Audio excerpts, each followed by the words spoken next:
Welcome to the Lawyer Life podcast, where the personal, professional, and political intersect. Each week, we discuss a topic to help ourselves and other lawyers navigate our days with a little less stress and ideally, a lot more fulfillment. On today's episodes, we're talking decision making.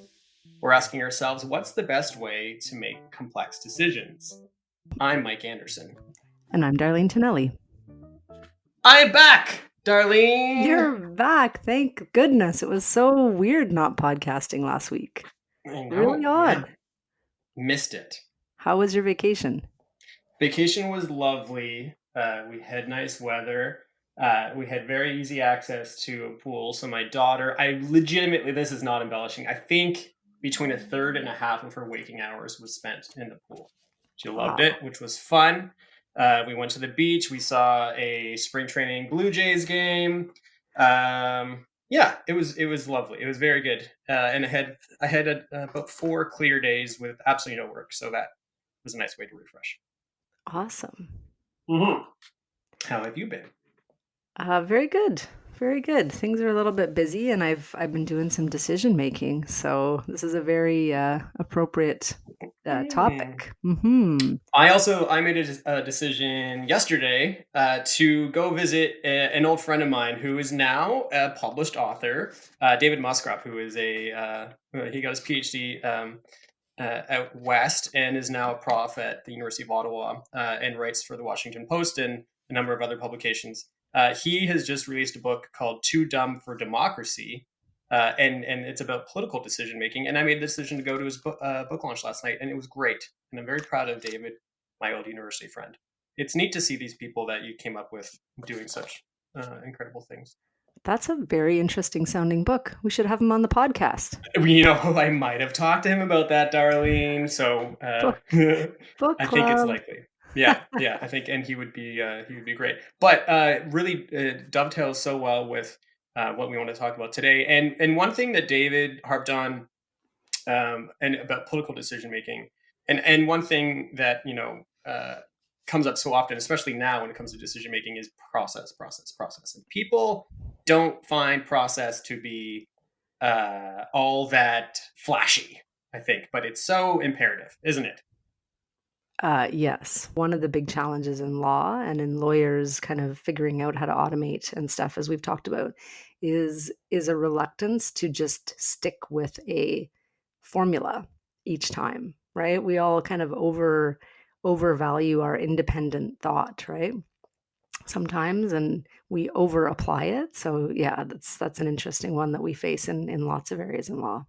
It's funny you say that, because I was going to talk about a story about trusting the process. And again, I'm sorry, everybody, it comes from the sporting world, but it's such a great story about the Philadelphia 76ers. They hire a new general manager named Sam Hinkie, who basically tears down the team, and the team is terrible for a bunch of years. And he keeps telling everybody to please trust the process. This will pay off. Trust the process. This will pay off. Because he kind of sat down and thought about how can we improve this team, and made a decision that wasn't based in the short term, but based in really building a long-term contender. And so what ended up happening was, one of the results of this process is they got to choose the first pick in the draft one year, and they drafted this amazing player named Joel Embiid, who then took on the nickname, self-appointed, The Process. And so now he's great, and the team is great. And the phrase "trust the process" is a huge part of the 76ers DNA, and it is really core to making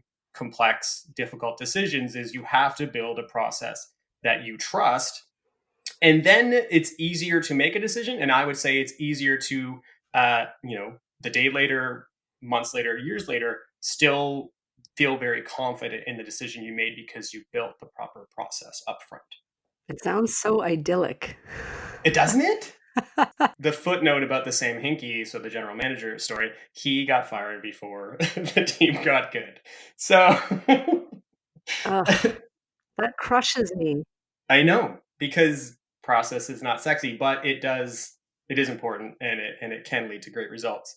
Hang on, you raise a very good point, because I think that the other thing is that we don't see a lot of long-term decision strategy processes playing out, because we live in this world of quarterly results and Hmm. stuff for Hmm. corporations. So I can completely see that where someone's like, "Oh, look at this guy with his weird ideas. See ya." But then they Hmm. don't invite him back when his ideas win the day. That's That right. doesn't seem right. That's right. And also, by the time the results come, it's not like people care about the result. They don't care about the months or years spent getting to that result, right? Like we love the tasty thing in front of us. Yeah, and probably the person who was in charge at the time that the wins started to come in got the credit, I'm guessing, from most Right. people who don't know the Right. backstory. So, Which interesting. is the case in so many different spaces, the political space for sure. I think that occurs in the professional sense as well, and potentially in our personal lives. Um, you have a great way to prepare to engage, so kind of to start the decision making process. You make sure or do your best to make sure that you're in the right headspace. Is that right? Well, I'll premise it by saying that I think, in the vein of honesty and authenticity on this podcast, I do struggle a lot with decisions when they come to me. You know, it's sort of I'm better at making decisions with external facts without like not colored with my own judgment. So I have, in looking at the process for decision making, it's different when I'm making a decision on like a file versus for my big life decisions. So my process is I use a variant of the process, but anyway, for what it's worth, I think I wouldn't say that I'm any sort of expert on decision making or this is one one idea that I've realized over the years.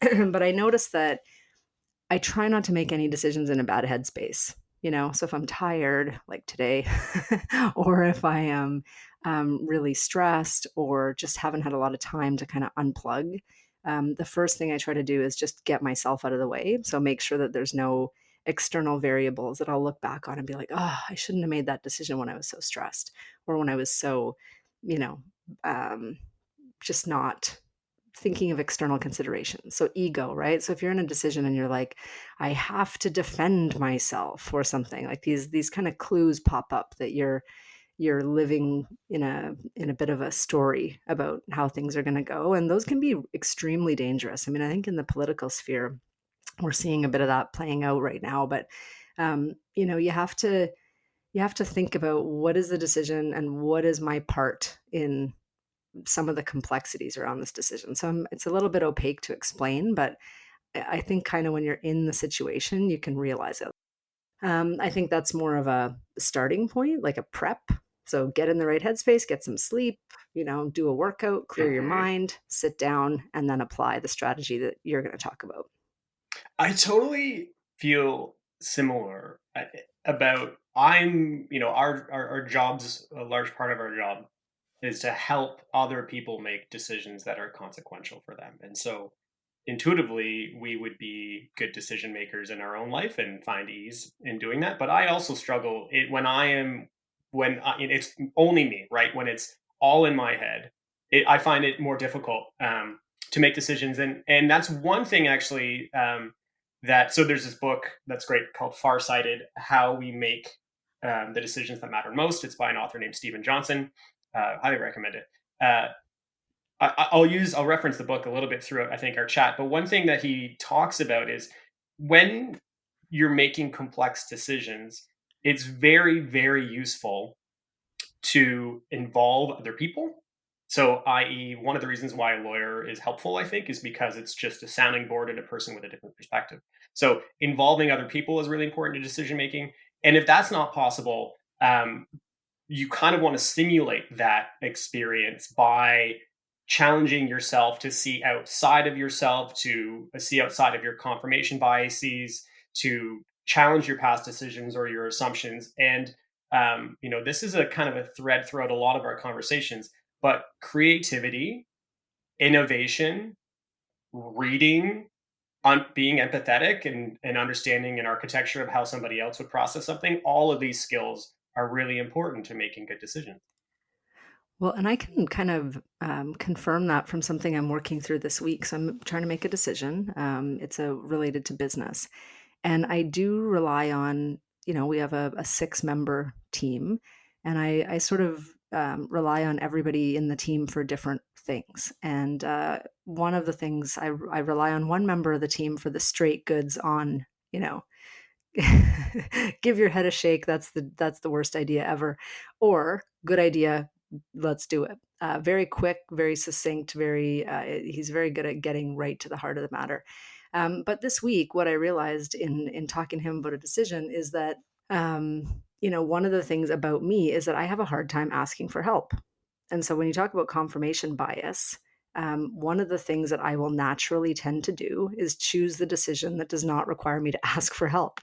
And I realized that from just bouncing it off somebody else. And they said, well, why don't we, ask for assistance on this point? And it's like, oh, well, there's an idea. But it's not a revolutionary idea, but it actually is useful for me for all decisions going forward, because I learned something about what I consider to be a blind spot, which is just like, I'm sure everyone has their own thing. That just happens to be mine, or one of mine, I'm sure. But once you smoke those out, then in the future you can kind of be aware of them. But without having a discussion with somebody else who naturally doesn't have that problem, I would never have noticed it. I mean, I'm 42, and I've never really realized that was in my thinking, So anyway, I think that's something I've always heard the term confirmation bias, but until you kind of just talked about it in the scope of decision making in this podcast, I hadn't really applied it to something like this week's situation. Look at us processing our own lives through podcast conversation. No, Wow. I'm telling you, without the podcast last week, I had all these extra thoughts with nowhere to process them. It was quite odd. Darlene just sat in front of her microphone speaking to nobody for 45 minutes. I did not. That would be a step above. The thing you raised, though, is important, and it's part of what Johnson outlines in this kind of framework for making complex decisions. There's a 3-step framework he recommends, and I think what you're speaking about might even go to the first step. So the 3-step framework is mapping, predicting, and then deciding. And he offers this framework as kind of a new method, because everybody seems to just have the pros and cons list as our like go-to method he sees to make decisions. So he offers this framework. The first step is actually to map out what the potential paths are to solve the problem or to make the decision. And part of that is building a menu of options. So it's easy to jump to stage 3, or even if you're a little bit advanced, stage 2. But the first step is actually saying, okay, I have this decision to make. What are my options to, what roads can I go down here to get to the result that I want? And ultimately mapping is about, okay, let's sit down, clear mind, as you've outlined. What are the potential paths? What are the menu of options that I have? And then within that menu of options, you start to look at all the variables of the decision through each menu. So an easy way to kind of understand this is, let's say that you're deciding, this is a millennial potential issue, but it's like, okay, do I stay in the city and rent, or do I move out of the city and buy a house, right? And it seems like that's just a decision that you're making, one or the other. But the decision has a bunch of variables to it. And so what you have to identify the variables, and then channel those variables through your options, right? So if the 2 options are stay or go, then you're going to look at what's education like in each place. What's my commute like? And all these variables, channel them through those mapped pathways. And then you're going to have a more fulsome idea of what each option truly looks like, because you understand the variables as well. What do you think about that? I think it sounds good. I think it sounds very process driven. I'm going to start with this mapping. Trust the process. I do it loosely, I suppose. Like in my mind, I have a map, but do I write it out and put it down on paper? Probably not, usually. I mean, when you write a memo for a client recommending options, that's a little bit of a map. You have to kind of mind map that out. But for my own decisions in my personal life, it's an interesting way to go about it. I like this too, because it's so, especially I remember, for example, when somebody handed me and my wife a sleep plan for our daughter when she was 4 months old. And it was so helpful because it was a framework that just guided us. And no longer do we have to have a conversation about how we were going to sleep train. It was just about implementing. And in this sort of way, I really like the idea of using this in personal lives, because it's like, okay, we have this big decision to make. Now you can actually be like, okay, and our process for making the decision is just by following these steps and building out this menu or map and then following it through. And I think that I'm personally kind of excited about using this framework for the next decision I have to make in any sense, because it takes the burden off of you to first decide on how, right? The how's taken care of, and now it's just about implementation, which I think is exciting. Well, plus it takes out some of the mental load, which we're always trying to do on this podcast. But Mm-hmm. I think some of the worst things about decision making for me are, and I don't know if this is a law school thing or a me thing, but I will litigate the issue 1,000 times in my own brain. Mm-hmm. You know, I would like to litigate it once in my own That's brain, it. maybe twice. Mm-hmm. You know, maybe once from each side. But I don't think that it's at all productive to have on in a window, one of my windows open in my brain, this back and forthing with myself, which is, you know, completely preventable with the use of a better process. So yeah, this is really good. It's good. So let's move on to stage two. I wish we'd had the Prediction. podcast on Monday. So I could have Well, saved a couple if I hours. wasn't selfish and away on vacation, we would have talked about this last week. It would have helped you for Monday.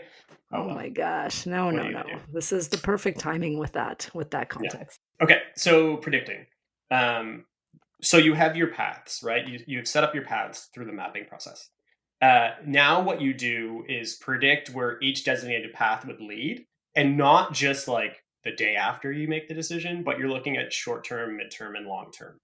And so the one of the most exciting things about the prediction phase that I found is that this is where, as I indicated before, you want to have either a person with diverse interests or a group with diverse knowledge to help in the prediction stage. So Huh. little things that like that Johnson outlines is that like the best predictors generally, and the best forecasters, all these people in the world are people with diverse interests, largely that read a lot and read fiction a lot, and this kind of multi interest and ability to empathize and to be creative leads to better predictive results. Interesting. Why fiction? I think, well, from what he says, basically, is it's about that architecture of empathy in a lot of ways, because reading about another person's experience builds that muscle. So Hmm. then when you're making a decision and you're again challenging your own biases, you can start to make the decision outside of yourself, as you indicated, is a useful exercise, and see it more objectively. And so it's about reading fiction is about kind of like, yeah, building that muscle of looking outside of yourself and seeing perspectives that you otherwise wouldn't. Well, and isn't that partly what we're trying to do on this podcast too? Like when I was at an innovation conference a couple weeks ago, and one of the speakers recommended this particular blog that is sort of well known in the industry, I guess. And when I went in, he basically said, I read this every day. And I thought, okay, let me go look and see what that is. And then I realized that with the readership, that's probably a lot of people reading the same thoughts every day. And I kind Mm-hmm. of realized, I see these thoughts a lot throughout the internet. And for me, I don't want to read the same thing that everyone else is reading. I want to read a whole bunch of different Mm-hmm. things from across the spectrum of, you know, from self-help to business books to biographies to the news to following industries other than law. And therein, for me, is the answer. And that's what he's talking about, maybe. But fiction, I read some fiction, but not as much as just general information absorption. Mm-hmm.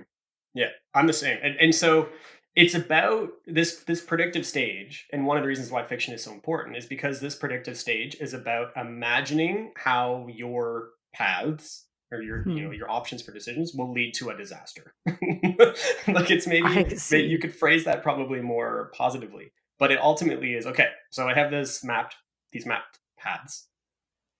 How will this go? Seeing it all the way through, and you're seeing, and as you do that, you are starting to challenge assumptions, imagine alternative scenarios, look for your blind spots.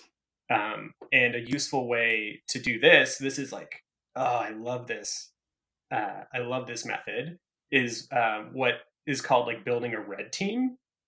where you actually task people at each step to show you why that is going to fail, or to point out the weaknesses in each stage of that path.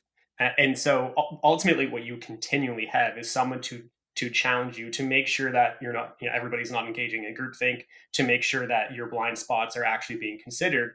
And really, what that does is it's kind of a simulation. You could also build a simulation yourself in a different way, but it starts to take you, you have all these paths that you could choose. You have all these like stages on each path. And then all of a sudden if you challenge them all properly, you're building a pretty good simulation that that basically allows you to take in all the pros and cons, and make a decision that you're confident. So is there a green team talking about the upside? I think ultimately you are the green team, right? Because if you're Hmm. advocating more or less for your paths, and to say, okay, if I do this, then we're going to wind up here, we're going to wind up here, and it's all rosy. I think that that's like kind of like the task of the person who's making the decision or guiding the process, is just you're walking through the ideal in each scenario, and then the I red don't team. know. I might have in the world of law, I wonder about that because I think something I encounter a lot, just in hearing responses to innovative ways of doing things and just watching the discussion play out. That's what lawyers like to do, is issue spot and Hmm. crush ideas in their nascence. And I think that we as a profession can get better at just doing a different kind of issue spotting. Like for me, it's sort of what I really have been trying to reorient my thinking to do is, even in times of difficulty, say, like, what's the opportunity here? What's the opportunity? What am I missing by focusing on what could go wrong? And that to me is something that we as a profession, I think maybe there are some lawyers who do that very, very well. I'm just speaking in generalities, but I would, from in my own life, that's something that I'm trying to do, is to focus on what could go right as opposed to always the catastrophizing approach. So I'm sure that that's another piece of what he talks about in the book. But that for me is something that it would be, because the thing is, I don't want to emerge from a decision process ever with the person who's trying to make the decision having, being tasked with doing the hard thing. Because sometimes the hard thing to do is the thing that has the biggest payoff, but also has the most obvious risks and downsides. Like Hmm. there are lots of decisions that would never have been made in business if people were focused on this could happen, this could happen, this could happen. Something that my husband and I talk about a lot is that the guy who built the Honda, the original Honda. Do you know the story of that? The guy who started No. Honda. He basically built one factory which burnt down to build motorcycles. He built a second factory which burnt down, and one would think he would give up, but he did not. He built a third factory, and the story, I guess, is clear from there that he was very successful. But I kind of think that having someone constantly telling you what could go wrong, that's what I don't. Me personally, I do not want that.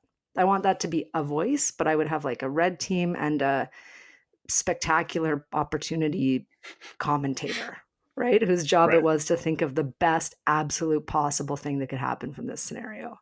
And Hmm. then balance them both. Because if the big payoff isn't even worth when you balance the two, if they don't make sense, then fine. But anyway, does that make sense? Or is that just my own personal No, I think it peccadillo? makes sense. I think that the takeaway here is that there needs to be a red team and there needs to be a quote unquote green team, right? And I think Hmm. that sometimes, you might have a client that's so risk adverse that they're de facto their own red team, you know? Yes. Or you might have a Yes. client that is just so comfortable with risk that they are de facto they're the biggest green team in the world. And then you want to make sure that as you're outlining the options, you are issue spotting and you're saying, here's the issue here. And ultimately, though, there's going to be one path that has less red, right? And Right. that's depending on what the decision maker's desire is. That might be the desired path, or or you might have somebody who's more comfortable with risk, that here's all the red, but the payoff is so great that maybe that's still the path selected, but at least you have anticipated the points at which there are risks and you can solve for those or at least mitigate those risks. Once you decide on that path, you can then start to clean up those red issues. So, I think the thing that I really like about this, it's not about saying don't don't always take the greenest path, but it's about understanding the risks inherent and rewards inherent, as you're pointing out, in each path, and that gives you a really comprehensive picture, right, Yeah.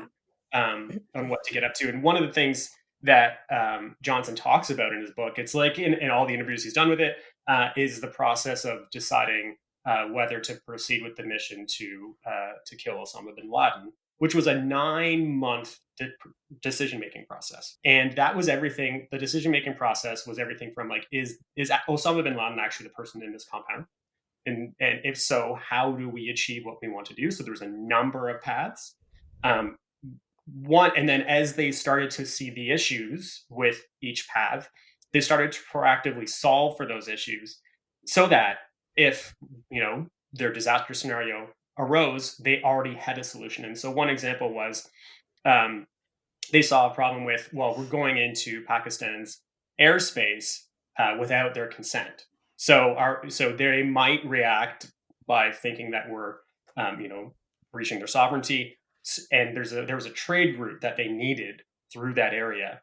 And so they thought, okay, they might close off that trade route. So months before the mission went forward, they built a different trade route. So this is like basically what I'm getting at here is that pointing out the flaws or the risks doesn't mean that that's going to end that path. It just means that you then can help to proactively solve for the flaw potentially before it even arises. Well, that's a really good point, and something that I was focused on this week is, what's a difficulty and what's an obstacle? And I think so much of the problem sometimes is that we call something an obstacle, meaning it's actually like a barrier or something that you can't get past. It's something in your path that stops something, versus a difficulty or a challenge to be overcome or addressed, right? And depending, like, we are in charge of making that definition often. I mean, in the American government case, I guess they've got unlimited resources to do something like build a new trade route. So, but sometimes we assume we don't have the resources to get over an obstacle. Whereas instead, I think some of the most successful entrepreneurs, if you follow their journey, they're certainly not without giant obstacles and crazy challenges. It's just that they roll with them and they do fix them. So that's really interesting. So they look at the trade route. They don't say, "Oh, we can't do it. It would block the trade route." They say, how are we going to deal with that trade route? I guess we have to build a new one." Right? I love that. Really. I mean, as a strategy. He has a great quote. Again, this is Johnson, and that kind of wraps it all up really well. I think the predictive stage.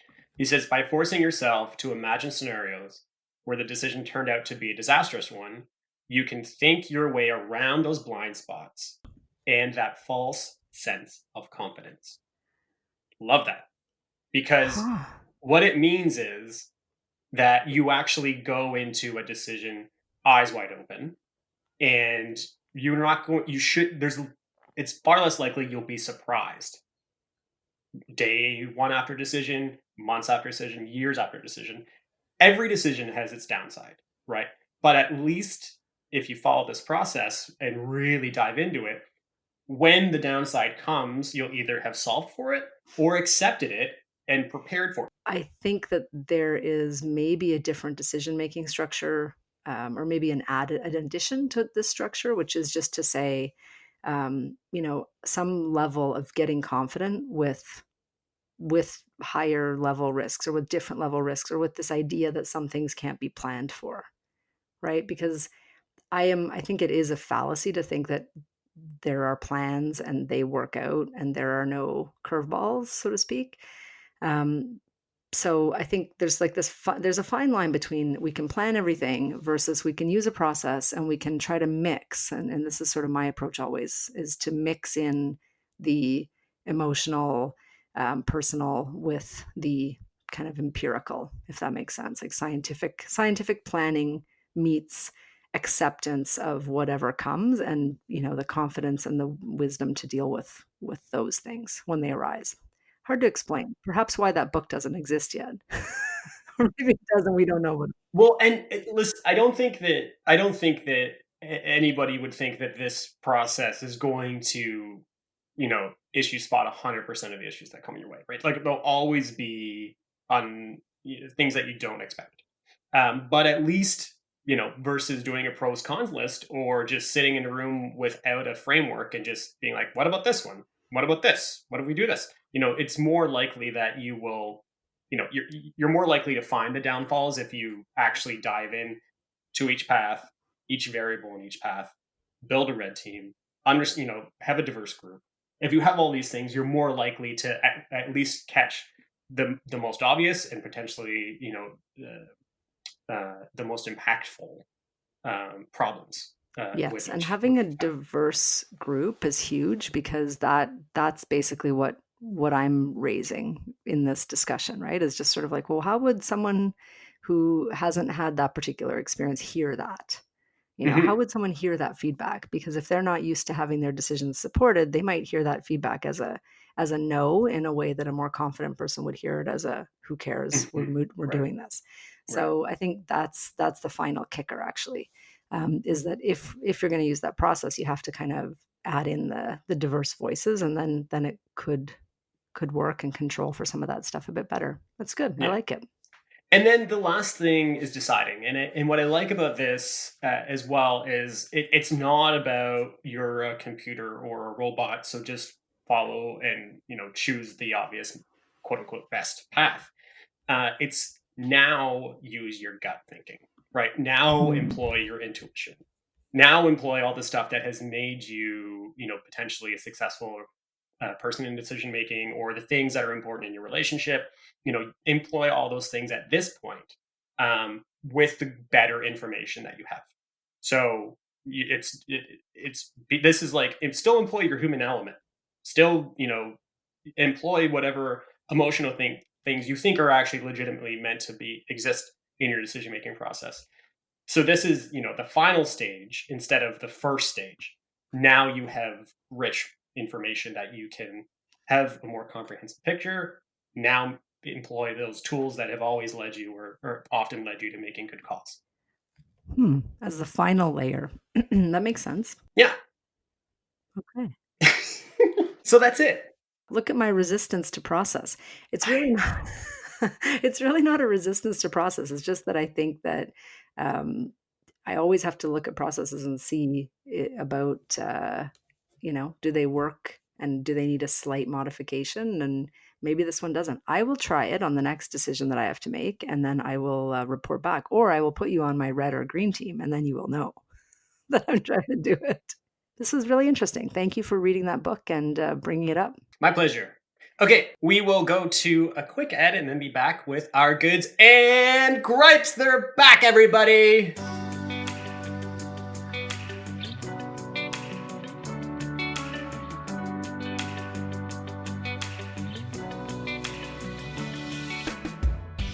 The Lawyer Life podcast is brought to you by Inter Alia Law, experienced legal counsel when and where you need us. To learn more about Inter Alia, visit the website. That's spelled INTERALIA-law.com. Thank you.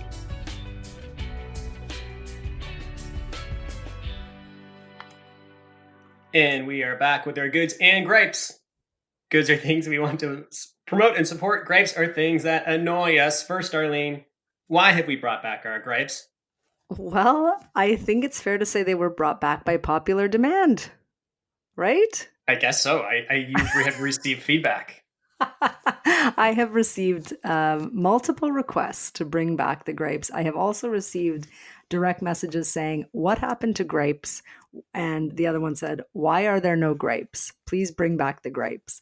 So that's funny, because we had taken out the gripes in tribute to Mark Sakamoto, our guest earlier this year, who made the very good point that here in Canada, we have very little to gripe about. So I think it's been good to focus on them. And I think I'm glad we did that. But, they are fun, and we will keep them light, and they are not, they're usually lawyer related and maybe a bit nerdy. So I've got a very nerdy one today to I have bring nerdy back. ones too. Okay, go ahead. No, you go first. Okay. So I'll start with my good, which is also highly nerdy. So I have been finding that following the politics, both in Canada and south of the border over the past few weeks, has been very trying. So I've been finding that I try to turn off at the end of the day from work thinking, and I'm looking for something just mindless but not gory and a crime drama. And I'm always talking on this podcast about trying to look for just positive media, and it's very hard to find. This week though, on Netflix, I found all the old episodes of Jeopardy. Yeah. Which was like nerd Christmas, because suddenly I'm like, I realize I don't need the new episodes of Jeopardy, and I can't get those episodes because I don't have cable or a television with cable.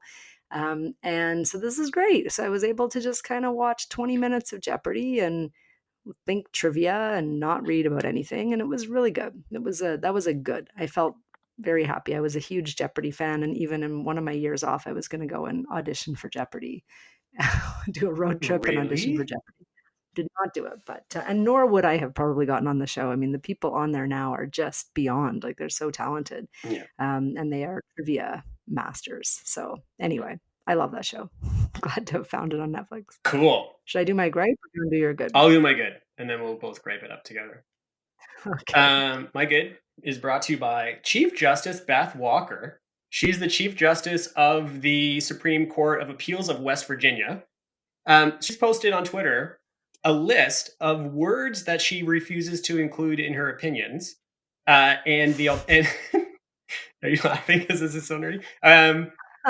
It's pretty nerdy. And the plain spoken word that replaces it, which is great. So she is no longer saying like hereunder or instant case or notwithstanding, and is actually just writing her opinions so they're accessible.